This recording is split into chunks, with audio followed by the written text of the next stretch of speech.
Goody everyone, this is Dayhawk bringing to you episode 54 of Shaman King 01.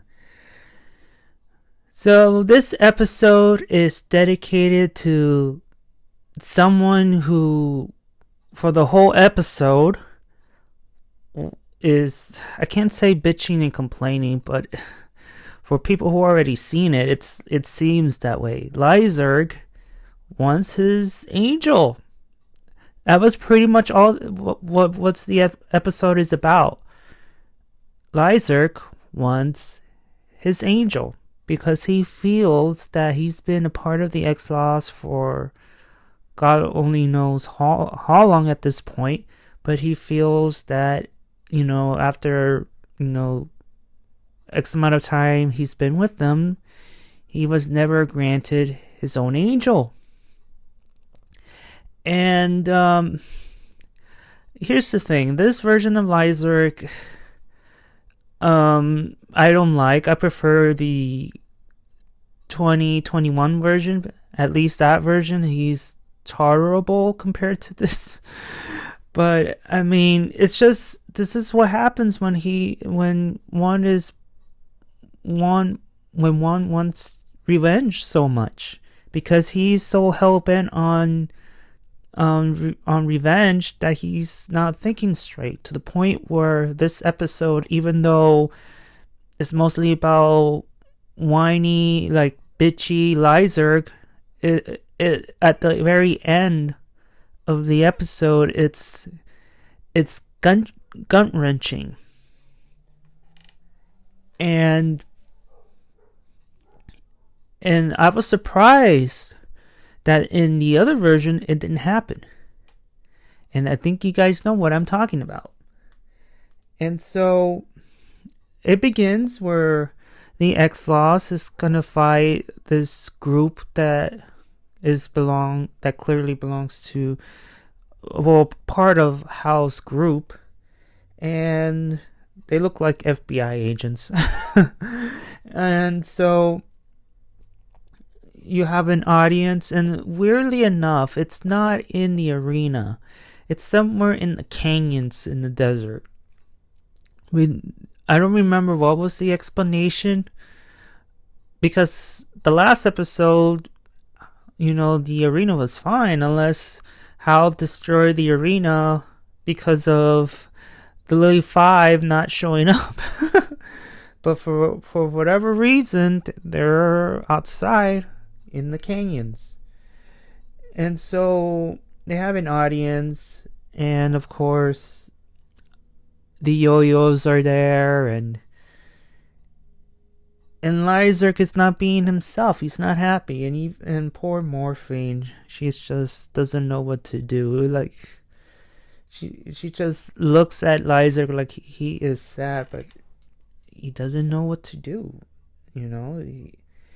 and even like Yoh and Ryu is just looking down and just overlooking the whole thing, and just, oh man, it's such a mess. It's such a mess. Then meanwhile, somewhere, you get to see Hal in his group, and of course, if you remember a couple of episodes ago, the Buddhist priest, whatever, and that kid that almost made like a couple of spirits go to the other side, and it was Mikihisa's apprentices, if I remember correctly. And Yoh approached them and asked them, "Well, you guys are strong. You want to join?"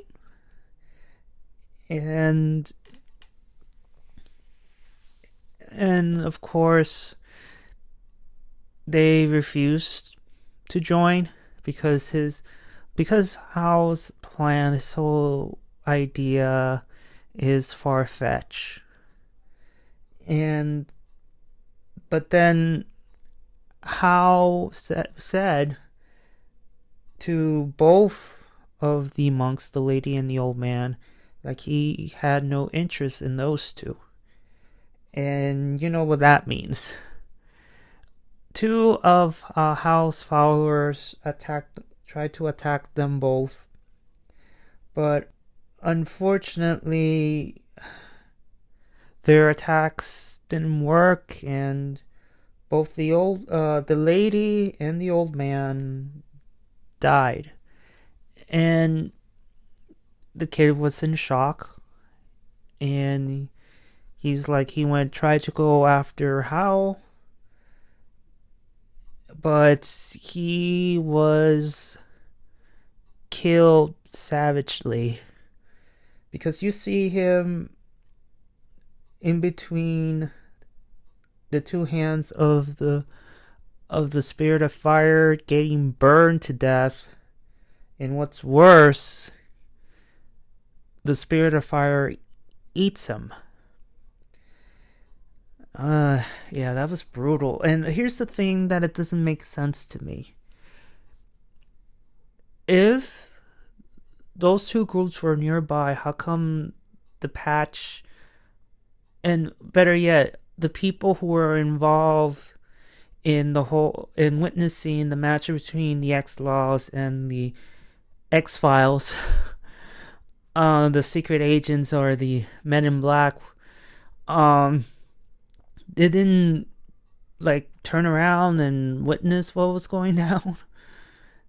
Because here's the reason why I brought this up. So the X-Laws defeated the Men in Black, and Marco was about to kill him, but luckily Silva stepped in and said, "This is a Shaman match. You won enough." And then both of them leave, and you see this scene where Marco and Lyserg went past Yoh and his friends, and you get the scene where Yoh is there and Lyserg walks past him, and he said that, "You're not happy, are you?" And Lyserg gets this face reactions like, "Ah, crap." But his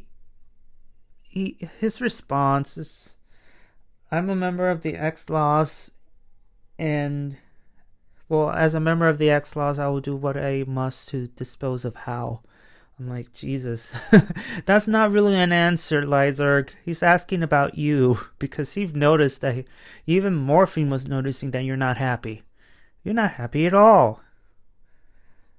And so, right back to the whole Hao thing.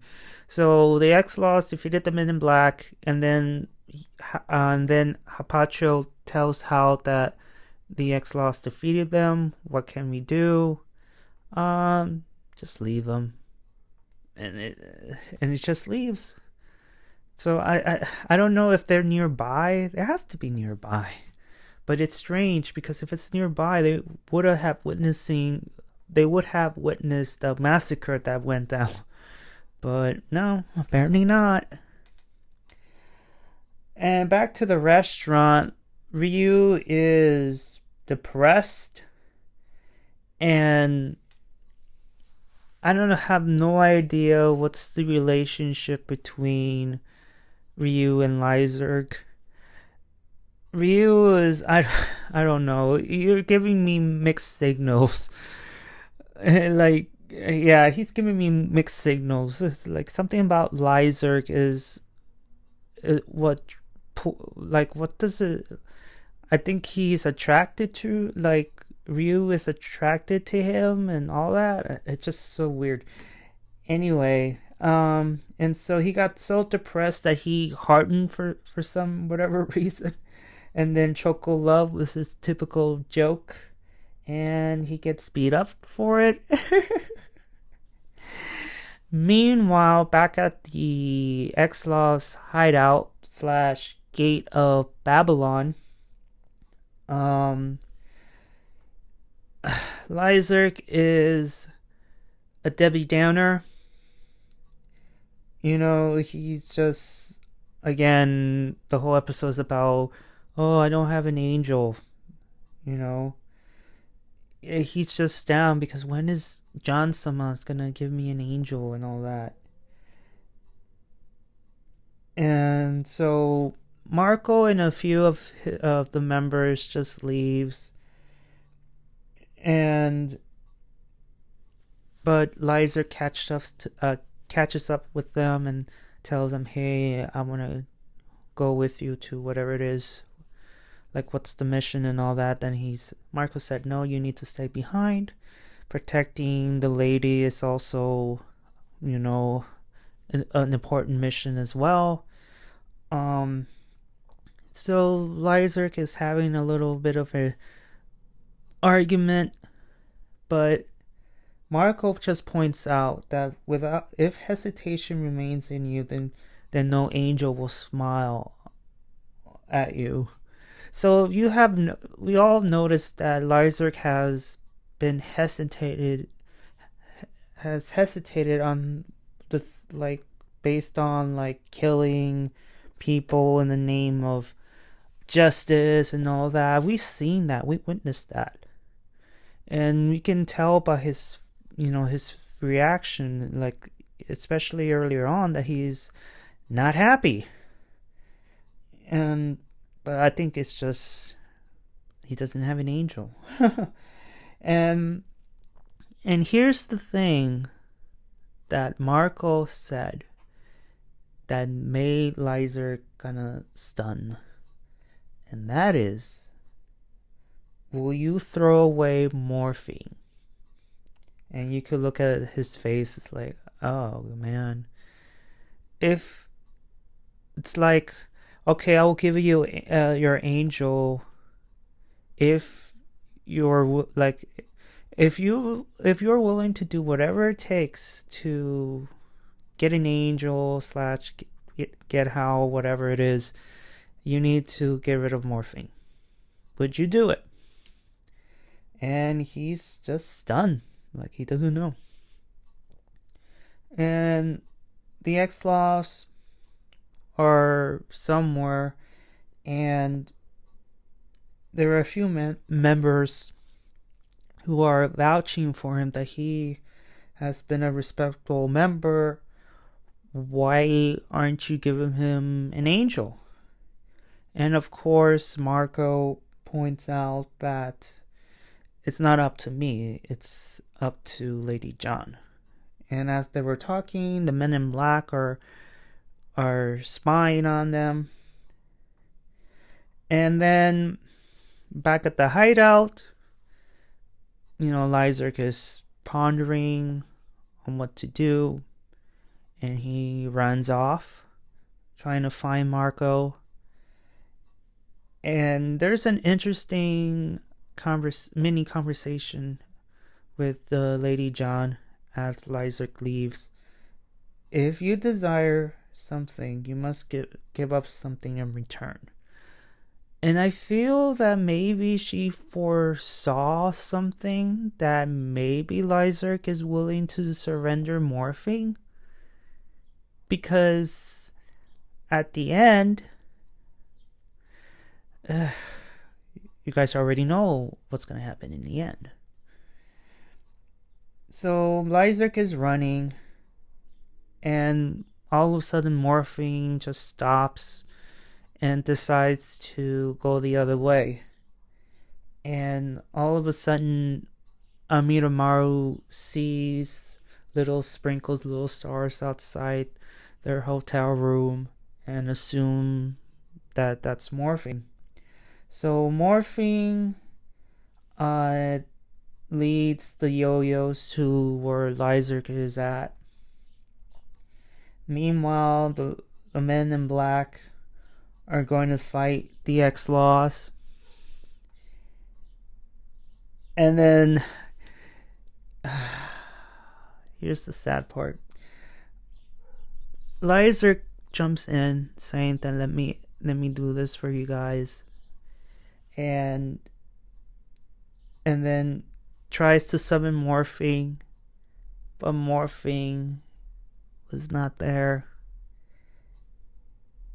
And he almost got killed by the men in black, but Marco and his members saves him and destroys the whips, and might as well kill them. And after the whole Men in Black killing and all that, the Yoh Yohs arrive. Morphine just goes to him, to Lyserg, I mean. And guess what? He starts yelling at her and says, "Don't humiliate me like that." Oh, man. Morphine is crushed. And oh, poor Morphine. She's just been crushed. And Ryu was trying to intervene, but Yoh just stops him and asks Lyserg, "What is it you're going to do?" Just a simple question. What is it? What are you going to do? Like, he knows. Because here's the thing. I think Yoh and the mostly Ryu, but I'm sure everybody was hoping that Lyserg would see reason and hopefully come back. But it didn't happen that way. He still leaves with the X-Laws, but what's worse, he just drops his, the device that holds his crystal and that stores morphine. He just drops it on the floor, and you see morphine destroyed, and he ends up leaving. And it was awful. And then back at the hideout, but Lady John gave him an angel. So she gave him the gun to summon the angel, called Angel Zevriel. I'm gonna butcher it. And so Lyserg finally has his angel at the cost of leaving morphine, destroying, crushing her spirit, I guess. And Marco tells Lyserg the plan, that they're gonna use the Gate of Babylon to not only kill Hao, but also kill Yoh. Supposedly the gate has the power to destroy evil in his radius, whatever it is, but the main purpose is to get rid of both the Asakura brothers. And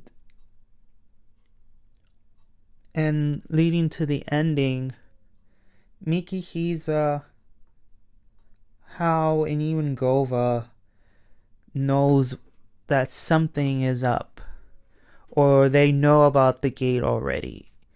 And what's frustrating is that, again, how come the patch is not doing anything? They remind me of the Jedi from the Old Republic, when the Mandalorian Wars happened, and the Republic asked them to help out. They say no, because they're not the true threat. That's the excuse. And it took Revan and Malak to take Jedi and fight the Mandalorians and ended the war.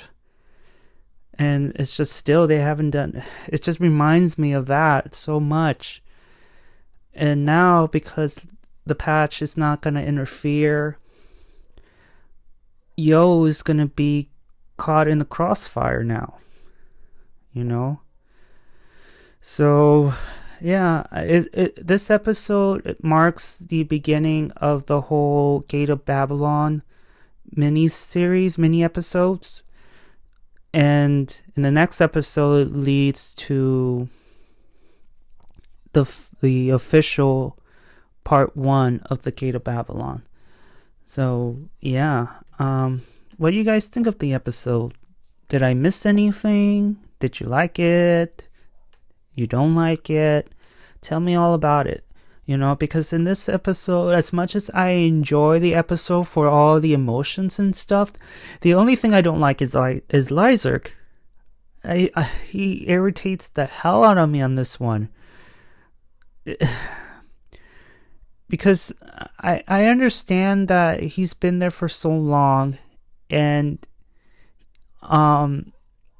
after training and all that he still doesn't get an angel, but Marco figured out, well, you've been hesitating, you haven't been fully embracing our ways, and that's why there's no angel for you. But the surrendering of morphine was, it just tells you, like, he will do whatever it takes to kill Hal, even if he's letting go of morphine just to get a powerful spirit, And it kind of crushed me when I saw it the first time. Like, oh my God, Lyserg. The depths you go to in order to get your revenge. My God. But yeah, to this episode, the only thing I don't like is Lyserg, but it's just very powerful and just tells you everything about Lyserg. And so yeah. Thank you all, and I'll see you all on the other side of Oblivion. Johnny!